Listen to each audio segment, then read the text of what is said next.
Okay, welcome to the live stream, ladies and gentlemen. And if you think some of my headlines are dramatic, just wait until you see some of the headlines that I've pulled today. I mean, the biggest one, I think, was how the UK, life as we know it is about to come to a standstill. And the living standards are about to plummet, this massive collapse of the economy that they are talking about. We're going to go through quite a lot of articles today then. And I want to begin with this one. This one is titled by Matthew Lynn. It says, the UK is heading for a full-blown financial crash and nothing can stop it now. So what he's really talking about with this article, gone through and I have looked at some of the numbers, and it's quite fascinating what he's uncovered here, especially, with the IMF reports and what they put out, they just put it out overnight. And of course, when there's a massive team, they can analyze it a lot faster than I can, because some of these guys work through the night to put the numbers out. And it's pretty staggering. So the UK is actually ranked as the worst in terms of developed economies. They're going to be absolutely just annihilated. That's one of the words that's used, is how the UK is going to be annihilated. Not just because, well, there's actually, they talk about two things, which is the trade war and also this forecast by the IMF. But there's a lot more than that. We've talked about the SMEs, small to medium-sized enterprises, which are leaving the country. We have talked about the wealthy people that are leaving the country. We've talked about all the entrepreneurs that are leaving the country. They're all taking their money with them. And the way that some of these reports are looking is that taxes are going to have to rise again in the autumn budget. I mean, how many times are they going to raise these taxes? So Rachel Reeves has utterly lost control of public spending and is putting the economy in peril, he says. So I've highlighted some of the key points from this, just as always, a time saver for you to go through all the stuff that is about to hit the United Kingdom. So if you remember when she actually came in as the Chancellor, she spent all this time boasting about all these amazing things she was going to do, what a genius she was, and yet none of this has actually happened. In fact, it's gotten worse. The books are not in order. That was one of her big pledges. I'm going to put the books in order. They're now worse than they were, according to this independent body beforehand. And it says, yet today's horrific public borrowing figures make one point perfectly clear. She's completely lost control of public spending, and the British economy is heading for a crash far sooner than anyone realizes. So this is even faster than some of the forecasts have said. The news out of the UK was still deeply disappointing. The ONS, which is the Office of National Statistics, has just revealed that the UK borrowed £15 billion more than they had forecast up to March. In total then, are you ready for this? I mean, it surprised me, I've got to say, and it takes a lot to surprise me. We borrowed as a country, or the UK as a country, borrowed £151.9 billion last year. And they use the word borrowed because they don't want to say went into debt. So they actually went into debt. And remember, the government has to pay the interest on that debt at much higher rates now. And I've said this quite a lot, we are in a debt spiral. If you look at the United Kingdom, you look at most of the G7 nations, we are kind of at that point of no return in terms of the GDP to debt ratio. There really isn't, I can't see a way out of it, because if they're not willing to spend on infrastructure and invest into new projects like a lot of other countries are doing, then how on earth are you going to get the GDP, which is the growth? How are you going to get that growth? You're just not going to get it. So they said then £20 billion more was borrowed. And again, where did that money go? I was driving recently in the north. Well, where was it? I was the north through to the Midlands, and potholes everywhere. You're driving down the street, there's potholes, there's all sorts of infrastructure breaking down. I don't know what this was. If you live in Liverpool, please tell me. There was some sort of a highway that they'd started building, and then it just stopped. It was all collapsed. It looked like the road had collapsed. And someone said to me, oh, that was years ago. And I'm thinking, in Liverpool, like in the middle of the city, this highway collapsed years ago and they never repaired. I mean, the stuff that you see when you actually go, you're sort of like, okay, where's all this money going? What are they doing with it? And remember, the government doesn't have money. They have to take your money. They have to take my money. That is what they do. They don't produce. That is what a government doesn't produce. The people produce, entrepreneurs produce, and then people who work, whether you're self-employed or you're employees, you produce via your time and your labor. That is production. The government taxes, and we'll get on to taxes in a moment. Last month alone, the UK racked up another 16.4 billion in debt. This was the third highest since records began. In reality, the turmoil triggered earlier this month by the US trade wars then had obscured how precarious the UK's financial position had become and how rapidly this is now deteriorating. So everyone's starting to see it now. You even get in international economists who are doing reports on the UK, and some of them are quite interesting. They say, here's my final warning. If you live in the UK, get out now while you still can. And this is what some of these people are saying, not me. Well, I say it, of course, but some of these economists, world-renowned economists, are saying that the UK is in a debt spiral. The talent is leaving, and you've got to be careful with these things, because we've seen this before where they either stop you from leaving, or, I don't mean physically, they're not going to stop you at the border, although they tried that with me during the lockdowns and it didn't work. But you know, if you remember that video, that was an interesting one. All these armed police and everything trying to stop me from getting on a flight. It was quite funny. Of course I got on the flight and I did my travel, but you know, that's an extreme measure. What do? They use things like taxation. Well, if you, mark my words on this, if you leave the UK in the future, well, we're going to tax you on this, or we're going to tax you on that. So if you leave, there's penalties and stuff like that. Just wait and see what happens, because they need to raise more tax. The borrowing figures are getting relentlessly worse month by month.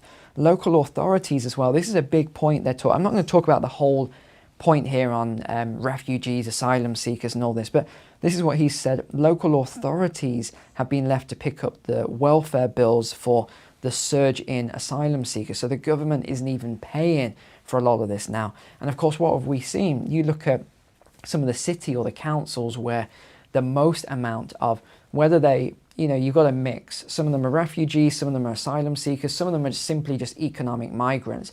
You've got this big mix of people. Well, you look at some of the cities where it's had the biggest influx, and you correlate that and cross-reference it on the graphs with the bankruptcies. And before anyone says, well, a council can't go bankrupt. Actually, it's a grey area, but yes, they can. They have to go through this special stuff with the government, but they can. Birmingham, you look at some of the bigger ones that have gone bankrupt, and then you cross-reference it and you'll see a strong pattern here. Meanwhile, in a stagnant economy, corporation tax revenues have proved disappointing as companies are now struggling to make money. Exactly what we talked about a few years ago. Remember those forecasts that companies are going to struggle as they move forward with making money, especially as taxes keep rising. That's happening. VAT, which is your value, or should I say no value added tax, is no longer raising the amount needed because households now are struggling and they're reining back on their spending. So the VAT receipts are actually dropping. Even worse, these are actually provisional figures. So they're going to get worse as we get the official numbers out. Businesses are absolutely collapsing. They're laying off staffs in huge numbers. This isn't something I covered last month because it was such a small article. I couldn't talk about this for 20 minutes, but this was about Morrisons, which is a big supermarket in the UK. They're closing 52 cafes. This was in response to the government raising all the new taxes. 52 cafes and 17 convenience stores. Now that's a lot. 17 stores, 52 cafes. This is huge. You know, they employ 95,000 people. I mean, 95,000 people, and they're closing all of these stores and cafe. This is obviously, you know, it's going to hit people. It's going to hit people really, really hard. And they've said that they need to do this because of all the new national insurance costs that are coming through. It's too high. They need to cut down on costs because of the energy. We'll get into energy in a second. And this also income tax, VAT revenues. They're saying they just can't afford to maintain some of these supermarkets or these stores and cafes anymore. It goes on to say, in reality, this can't continue for much longer, as the Office of National Statistics made clear. The UK last year borrowed 5.3% of GDP, which is way too high. This is an unprecedented figure at a time when even the economy was actually performing well. Although, let me just clarify, because a lot of people, even some of the economists, don't understand what actually happened. So when they say the economy was performing well, this was because they did a monetary principle that you can only really do under a fiat currency. And that is to just, people call it print money out of thin air, but it's actually not even printing, it's digitally. Type some numbers in, press enter, and they create new currency. It's not money because it doesn't fulfill on the 7 principles of money, but they've created all of this new currency. They pump it into the supply. That then goes around and it looks like, wow, look at all this GDP, look at all this gross domestic product, look at this growth. It's not, you're just double accounting on currency that was created. And then what do you get after that? You get inflation, because your pool of goods and services stay the same, but now you've got all this currency chasing the same amount. And that's why I saw this, they did this big study recently. There's this think tank, and they said, why, it used to be that if you wanted an appointment at somewhere, not necessarily a doctor, but it could be, let's say, optician, right, for example. And before it was, you might wait a week or two, but now you might wait 6 to 7 weeks.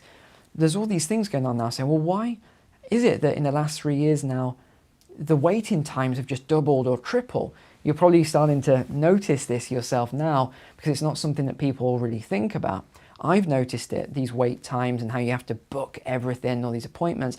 This is all due to some of the actions that were taken by the government during the sort of last 5-year period. So she also said that she's ruled out tax rises in the autumn, but we know this isn't, we know there's tax rises coming. It's absolutely obvious. She has not put any reins on ministers, of course, her friends, civil servants. They are spending like there's no tomorrow. It's a bit like the roaring 20s at the moment. But everyone agrees there's nothing can stop this. Everyone knows that unless they do a massive U-turn, and even then I wouldn't be convinced that they can stop this now. I think that's why it's aligning very well with the new digital currencies and the digital IDs and all these other things, because it's going to be chaos in the near future. Now the other thing was this record inheritance tax haul. This was what they call death duty. They raised £8 billion. That's what they've just raised, £8 billion in this was 2024 here on the graph. So you can see, if we come across, it is just head and shoulders above. I mean, you're up 100% on the last 10 years. I mean, up 100%. Now, again, they don't really understand why this is. I can tell you why this is. If you think about the £325,000, which is the 0% band, and then above that it went to, it jumps up obviously. But that £325,000 today, by inflation adjusted figures, is over £500,000. So it's not difficult to fall into this new trap because of the inflation. So let me say it the other way around. You'd have had to need £510,000 before, and now it's down to £325,000 in terms of inflation adjusted currency. And remember, she promised that, there won't be any rises, there won't be any this. Well, that was the rise. The inflation was the rise. They should have lowered the band, they should have increased the band from the 325 up to 500,000 and kept it the same. But they didn't, because they knew the inflation was the tax, and that people don't understand that. They're also, the wording they use is scary. You know, they're delighted. They use things like delighted, honoured, proud that they've raised all this extra money from the farmers. You know, it's shocking to me. I really feel for the farmers, I do, because as I've said before, they are asset rich but cash poor. You just go and visit a lot of the farmers and you'll see for yourself. So they've had to sell their land. This is happening at a rapid rate. Even family farms where they were going to inherit the farm, some of them are having to sell it.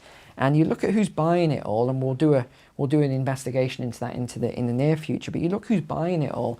It's these big firms. You know, they're like the hedge firms and the big food companies buying. I mean, I think this was the plan all along. I really do. I think they've deliberately done this, and I think it's shocking what they're doing to the farmers. Previously, totally exempt from the tax, farmers passing on their land to the next generation paid 20% above on everything above £1 million from next April. Inheritance tax is levied at 40% on all assets above a £325,000 threshold. Well, that's not a lot in terms of a threshold, but the tax rate is shocking. You know, you pay your taxes all of your life.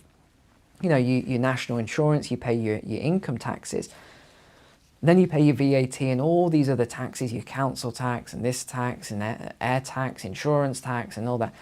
And then at the end, when you pass away, they take 40% of that should have gone to your children. Just terrible. So here's a little tip for you then. Any gifts that are made more than 7 years before you die are exempt from inheritance tax. So this is a little hack, I guess you could say, is that, you know, giving away small amounts. If you think, oh, I've got all this money, I'm never going to spend it because I'm, you know, whatever age you are now. I know I've got some older viewers. That's something you could look at. Well, maybe I can give away, you know, a small amount of my money here to, oh, my granddaughter wants to go to university. Okay, let me put some aside here. Let me give some here. Let me give some next year. This is one of the best ways you can do it, because otherwise the government's going to take 40% of all of your life labour, which is what it is. It's your life energy. Experts have warned that they think she's going to be putting up more taxes very shortly, and they're actually saying, it says it here, they're going to blame it on Donald Trump. She's going to blame it on Donald Trump's tariffs.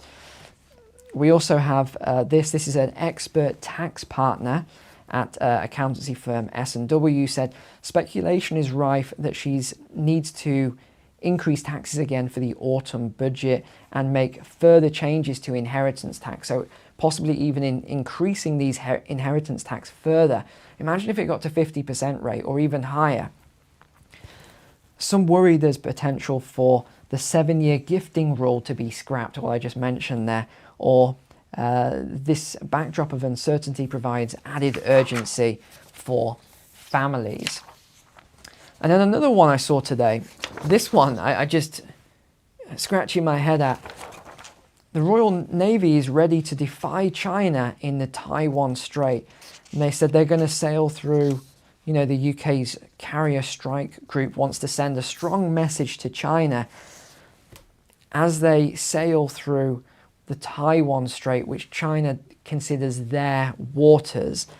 I mean, this is a big article, but he goes on, you know, he talks about how he's going to deploy the fleet, they're going to fly, they're going to sail through, even talks about all the ships and weapons. They're going to have these on display as they go through to show a strong message to China.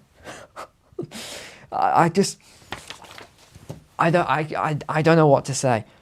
Some of these people, do they not realize just how small the British military is now? China's military is huge and is getting more advanced every single day. Sending the British Navy through the strait in order to send a message, madness. I really think a lot of them have lost their mind. I think they've lost their mind, and I think, oh yeah, please subscribe if you haven't already. And don't forget to check out, if you haven't seen already, I'm running a prize draw so that you could come here to the Isle of Man, come to the castle here. You can see the filming studio if you want to see how I set up my studio, and I mean, we're going to do loads of stuff for the day, but if you want to enter that, the link is below in the description. It's going to be drawn on the 18th of May. All right, thanks a lot for being online. Take care. God bless. I'll see you next time.